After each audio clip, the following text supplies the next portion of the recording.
Hey everybody, welcome back to the Bring It All Back Home podcast. This is your host Charles, and this morning I'm going to start a new special series for the podcast for this summer.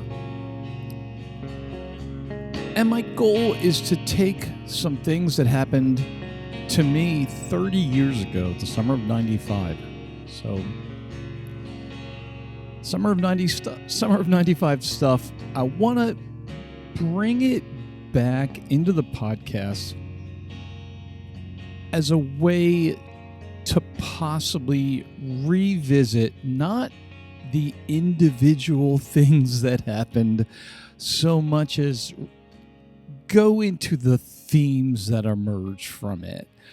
Because, I don't want this to just suddenly be, hey, that guy who does the photography podcast is just going on and on and on about some adventures or misadventures that they had 30 years ago. So, the idea is I want to, again, find something autobiographical that's still stuns me as the years go by. It still becomes more and more uncanny or almost unfathomable.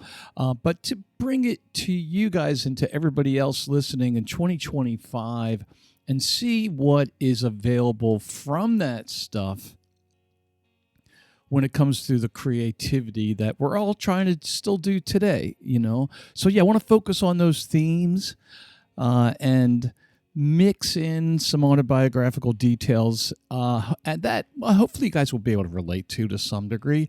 Maybe some you won't, some are a little bit quirky, as it were, and things have changed quite a lot in 30 years. But anyhow, the theme and the title of this first part of the series is Summer of 95, Summer of 1995. Today is June 1st, 2025. It's quite a distance away. But I'd kind of like to get into it. I may stumble a bit. I've been thinking about this series, and again, this could be one or two, maybe even 3 episodes that are going to appear amongst all the other photography stuff. Been thinking about it a lot, and I feel like it's the stuff that's going to be, again, appealing and hopefully interesting to people, meaning everybody else who wasn't there. That's the reason why I want to do this. Because, of course, my initial impulse was, let me just get a Zoom interview with friends who were there, and we'll have our own little, shebang about going over the glory days. No, I don't want to do that.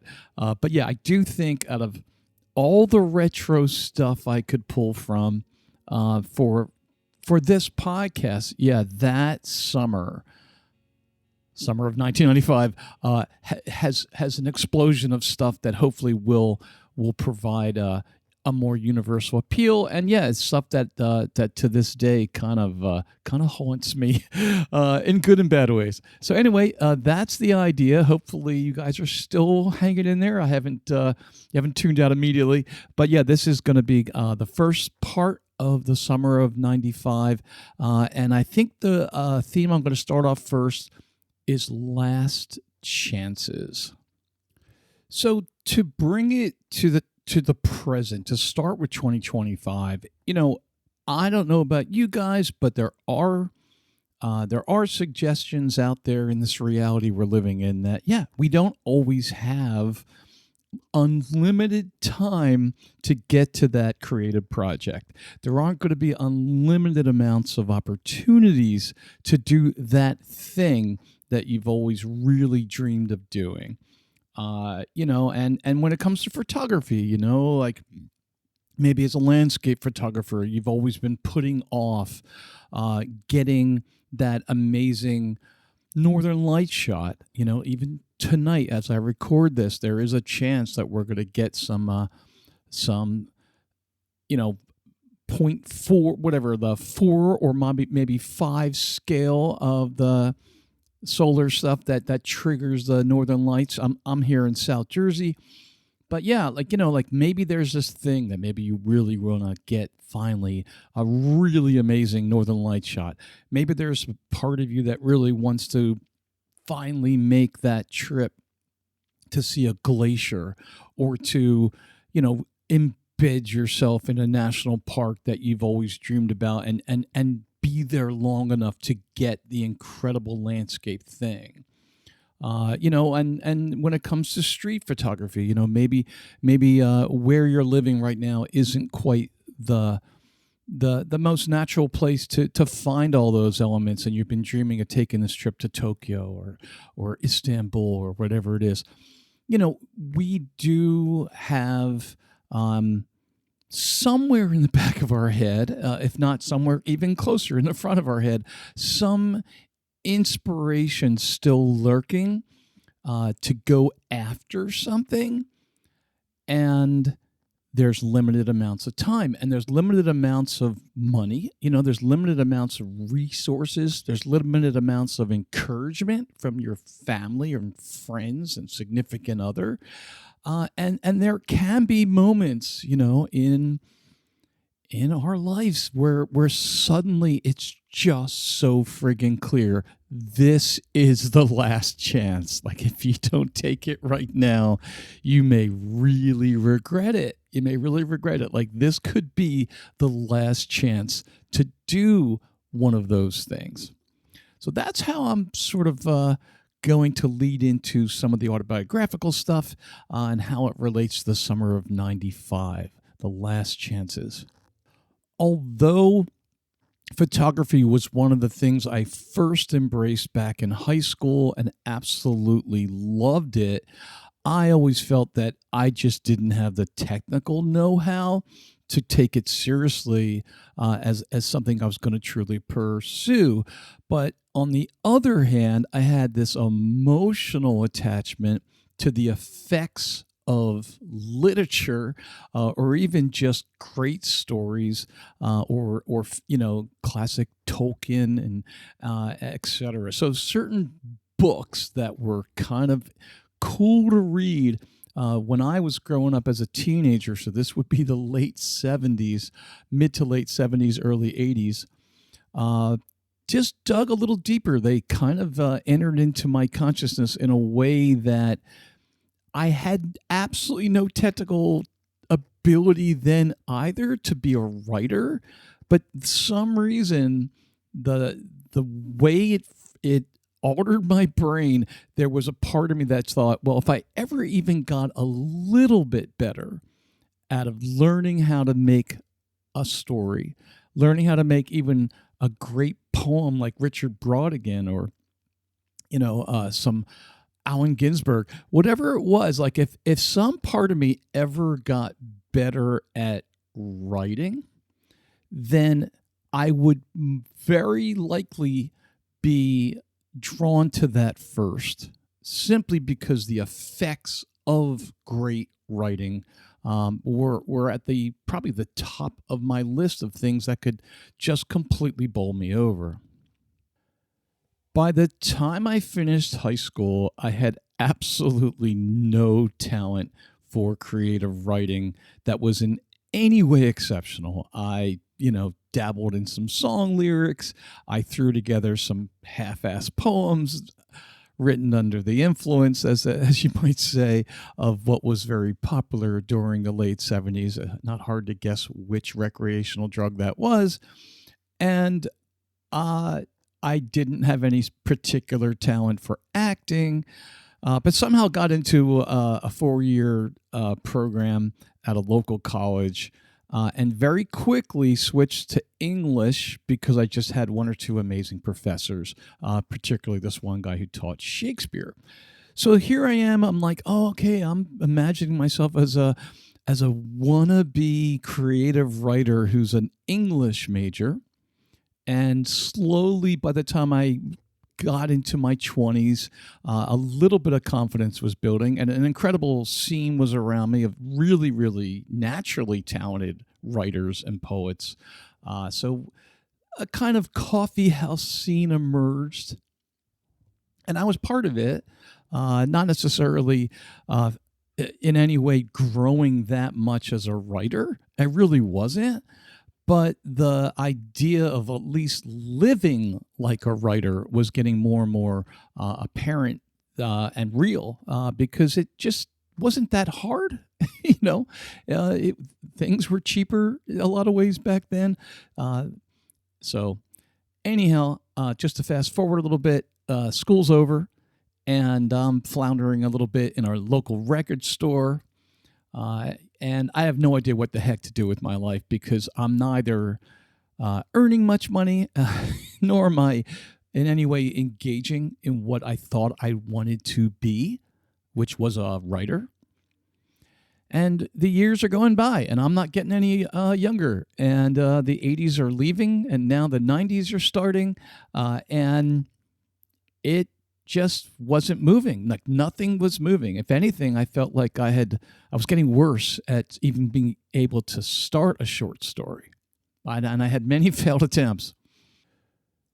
Something really incredible happened to me before the story begins, which was a correlation between a trip I took one summer.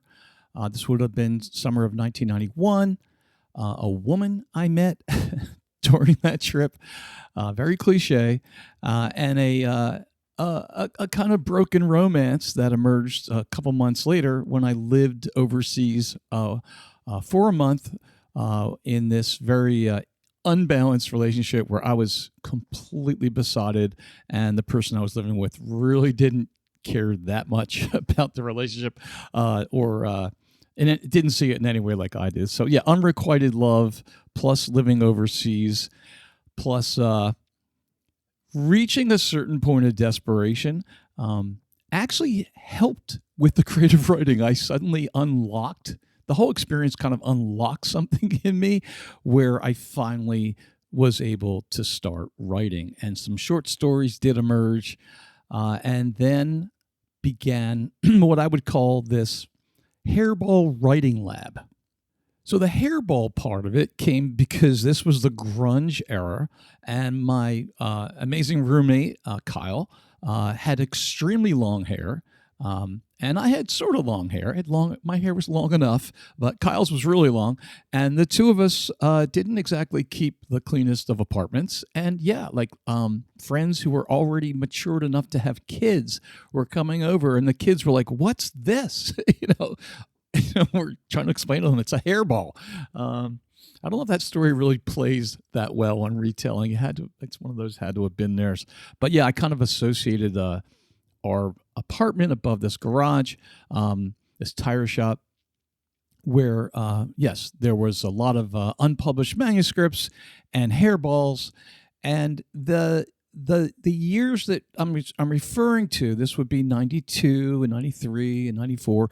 There were only, those 3.5 years seemed like 30 because there was nothing really going on there. Especially for me, I was already a postgraduate. Kyle was still finishing his undergrad, but it was not exactly the most dynamic of events just living in this college town. There was an extreme amount of ennui, you might say, in the winter. But what I had developed, you could say technically, was I was bringing the need to write to the table every single week. And this is where I want to tie this back into photography. So just the other day, I was rereading the old school photography book by Kai Wong, of digital fame. And, Kai's book is a great reread. I really liked it the first time I read it. Just rereading it again now, a year or two later. It's a terrific little book. And he has this one chapter. It's all just, chapters are very, very short. This is chapter 93, Take Your Camera Everywhere, and the idea, and I'm going to quote him here, it's like, if you keep, taking your camera everywhere, carrying your camera around you as often as possible, this will give you the motivating force to actively seek things to photograph. And by taking lots of photos of a wide variety of things, you'll start getting an idea of what you actually like taking photos of. And, it just goes on from there. But yeah, the idea that I want to emphasize as a sort of lead up to this theme today is that even though Kyle and I really didn't have so much material, you could say, to work with as aspiring creative short story writers, we kept at it every day. We just kept at it every day. So I feel 100% looking back all these years now that what led me to be able to get so much out of the summer of 95 was this buildup, this ability to keep active every single week with some sort of story, journaling, and more importantly, that Kai idea, taking your camera with you every day. So in our case, it was writing. So what were we carrying? We were just carrying around a visual and auditory expectation, as well as an emotional, like an emotional magnet, or you could say a symbolist sort of scenario. So let me break this down. So we're in this college town. Both of us are kind of way too old to still be in this college town because really we're both past 21. We both should have really gone off and done other things. Kyle was late to even getting his undergrad degree because he had done many other things before he finally went back to school and took it seriously. And I had just been floundering after finishing my undergrad. So I'm working quirky jobs. Kyle's still in school. We're both living really below the budget. I don't want to romanticize that, but no, seriously, we had many months where we were living out of a sack of potatoes and any gifted dinners we could arrange. So if someone came over and brought us food or took us out for something to eat, it was a celebration. Anyhow, what I'm leading to again is that all the same, we would keep our eyes and ears. And again, that for a short story writer, you can kind of start seeing and anticipating themes and symbols in the reality around you. This had first occurred to me as I was working on my that breakthrough with that relationship overseas I had in 92. So now it's 93 and 94. The relationship's completely gone. There's really not that much of true story inspiration, but there was all this activity to at least be growing on the technical side, and I think growing on, you could say, like our short story eye, or relating to photography, like just keeping that freshness to being available for that decisive moment, say, or being available for the composition. Because going back to the Kai theme, you're wearing your camera all the time. You're taking your camera everywhere. So again, in this case, the two of us work. If it was just even a simple get together with some people sharing a 6-pack, whatever we could scrounge up of cheap beer, there were these themes that we would be both alert to. And there were occasions where we would both write a short story the next day after a more memorable night of, say, drinking over someone's apartment, where somebody's bad relationship or excessive drinking had spilled over into a kind of Raymond Carver-esque, spillover of good and bad emotions. And meanwhile, in our heads, slightly differently, of course, because Kyle's writing style was his own, and we weren't trying to imitate each other. But where we were both on the same wavelength was this was food for literature. Like the more jagged and the more upsetting and the more emotionally wrought some of our friends' lives were, the more we could feast on this. And it sounds really kind of that may sound kind of off-putting, but that's what having an aspiring short story writer in the room, or aspiring novelist, that's where they can thrive off of that, because now suddenly, especially if they love autobiographical fiction, now suddenly they have themes to incorporate. And again, it's not necessarily meaning that they're going to go home and truly write a journalistic piece naming names and naming bad actors, but it's revolving around those emotional themes, and it's taking glimpses of where the beats and the ticks of the story moved. And in some cases, as someone who wants to, especially for creative writing, find the details that reveal the story. So much of this relates to photography too, because again, if you're going around, you're carrying your camera everywhere, you will get more and more out of a seemingly static scene, let alone a scene filled with motion and gesture. It's going to mean more to you because it's telling that story. So returning to the last chances, for me, autobiographically, at that time, 30 years ago, at that time, I felt like this was suddenly going to be the last final chance, because it just, life was just moving along at a pace where I was now 32 years old, and I was 31, I guess. I was about to turn 32. Emotionally, in my head, I still hadn't matured past 26, maybe 27. So even though the time had moved on, I was still kind of stuck in this post 24 brain, and emotionally, I was probably much younger than that. There were lots of things in terms of maturity that I hadn't even dawned on me yet, but I wasn't a complete idiot. I knew that, yeah, like certain things that I wanted to explore as this wannabe short story writer, this wannabe novelist, were not going to be available to me much longer. And those themes involve travel, and those themes involve discovery while traveling, and of course, those themes involved the emotions of love and the emotions of a sudden connection with someone who could be the significant others that's still out there.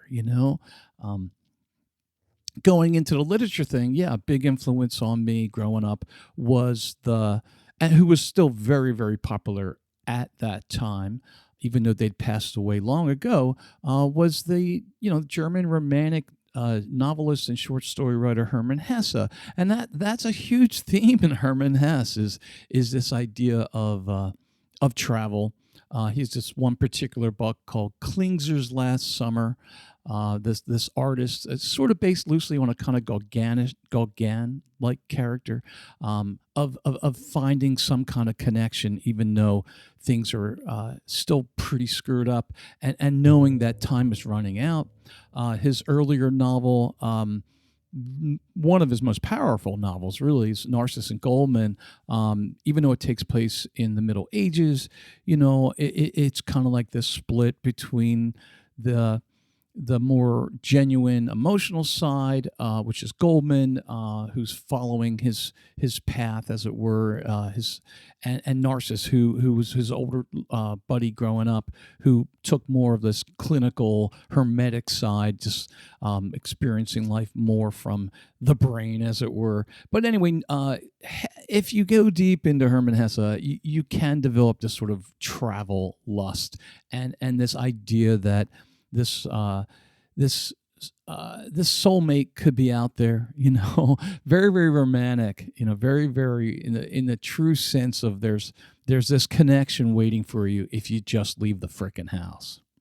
So the Hairball Writing Lab had really come to its conclusion because Kyle had graduated, or his graduation was coming up. So this is May of 1995.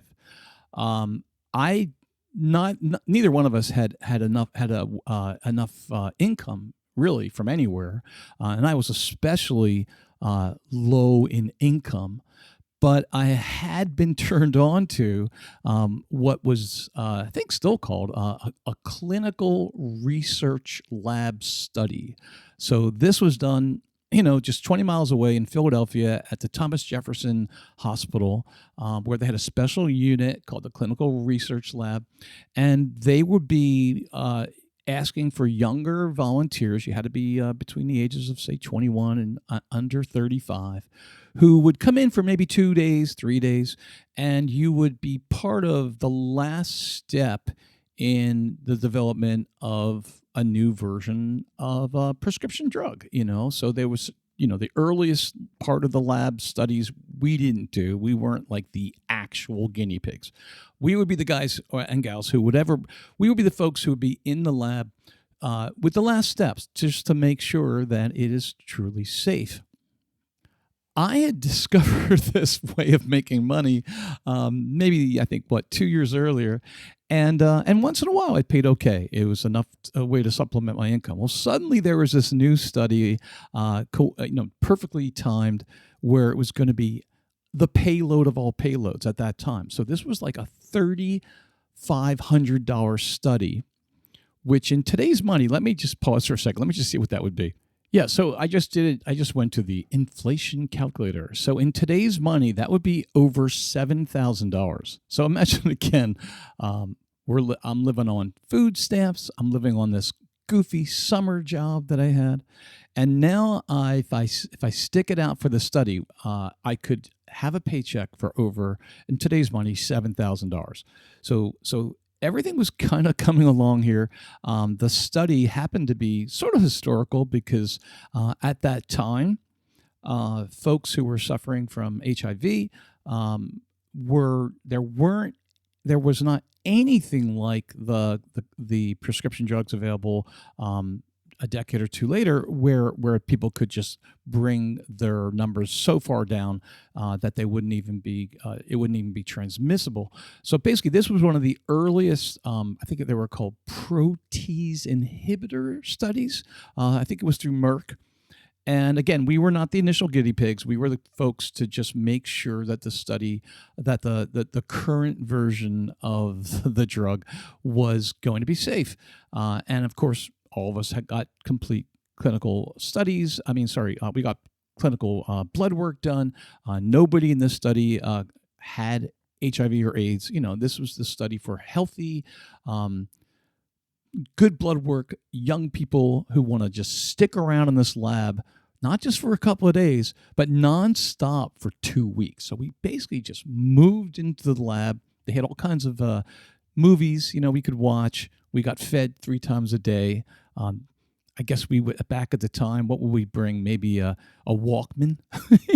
Like there was no smartphones, none of that stuff. We just watched a lot of TV. We all brought paperbacks, and we were all basically hooked up with the catheter nonstop. So they would give us the drug and monitor us, and then the next day, whatever, we were on this sort of feeding tube of the protease inhibitor to make sure that everything was safe. So yeah, did that stuff.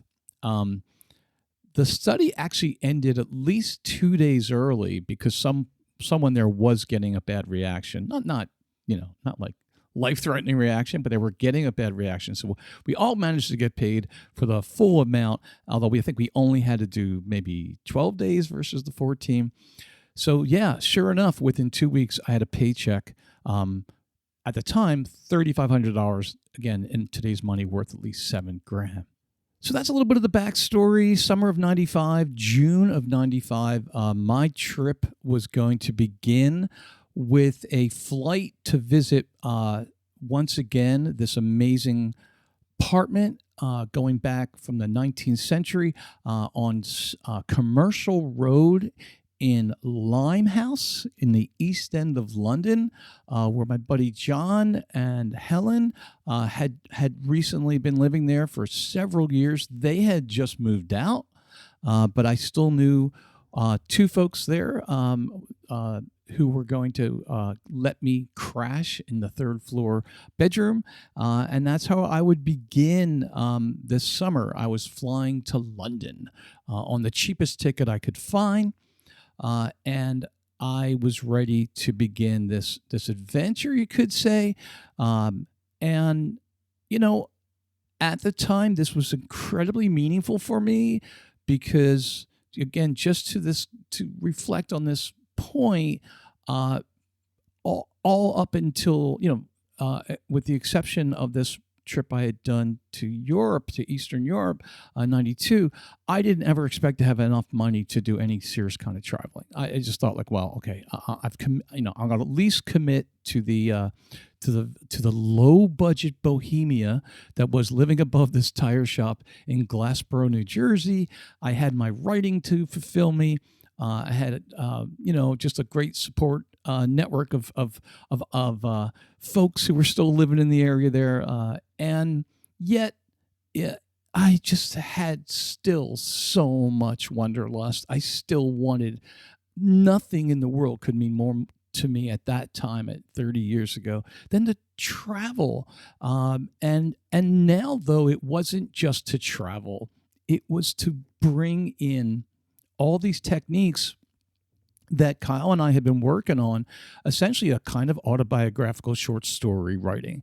You could say, a direct descendant of the earliest short stories of Hemingway, or the way Hemingway put together Farewell to Arms. The idea that you're taking these experiences that are autobiographical and you're transforming them into short story writing, or possibly even a short novel, or even a bigger one. And that was the goal for this adventure. And at the same time, yeah, there was still that kind of Hermann Hesse inspired something could potentially happen during this trip overseas that could connect me to some kind of fulfillment in terms of love, in terms of romance, or maybe not. Maybe not, but either way, at that age, I was just a week away from turning 32. I very much felt this was the last chance I was ever going to be able to do this.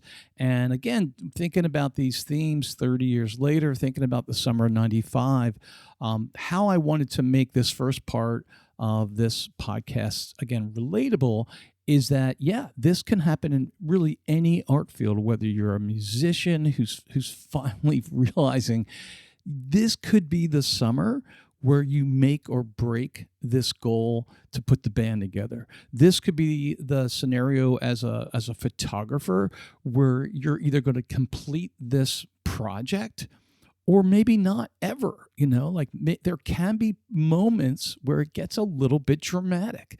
It doesn't have to be, but I think in that point, and this could be just a generalization, but there is a point coming into adulthood and seeing your 20s slip away, where, yeah, a certain desperateness can suddenly arise. And that is very much one of the reasons why, of any summers that I can think of, for me, this particular summer of 95 was this endless kind of, it still just stuns my brain looking back 30 years ago, because it had so much of an emotional resonance. It was not just, hey, let me tell you about this cool trip I took, or hey, let me tell you about this amazing, unique experience I had when I was traveling through X, Y, and Z. It had so much other stuff going on beneath it, and really, to put it bluntly, the sum of that summer far exceeded the parts, but I'm just sort of lining up for you guys. Yeah, the first theme of it, last chances. Are you going to take it? And yeah, in this case, I was lucky enough to do it, to just jump in. The apartment life was over. The hairball writing lab was over. Kyle was going to move to Philly. I was going to just give up the apartment. I didn't know where I was going to end up necessarily when I came back. There was a chance I was going to move in with this on and off girlfriend I had at the time, but I wasn't certain, and all I knew was that in my head, I was looking for something to really step up these writing experiments, these creative imaginings. So yeah, that's where we're going to leave off. I'm about to get on a flight to London, and I'll leave off there. And I think on the next part of when I do return to this Summer of '95 series, I might give you guys a little bit of a taste of where it all ended up next. So yeah, first part is again that recklessness and those last chances. For me, the recklessness was just not thinking twice about joining in on a clinical research study that potentially could have been a little dangerous, and the recklessness of just, yeah, okay, now I've got this huge pay check, and the first thing, of course, I'm going to do is just give up the apartment, not have any place to land when I come back, and just immediately imagine that what will unfold could be something significant. Not caring if it didn't work out at all, just knowing that I don't feel like I have a choice here, and that's another creative thing too. When people talk about what was a reason why they had to produce something, often one of the best reasons was they felt like they just didn't have a choice. Like it was something they just absolutely were compelled to do, regardless if it failed. So anyway, that's the part I'm going to leave off on. Again, hopefully you guys can relate to this a little bit. But yeah, this is a Summer of '95 special series of the podcast. And I'll hopefully have come back for some more just regular podcasts as well about some new camera gear that I'm going to be renting next week. So thanks, guys, and talk to you soon.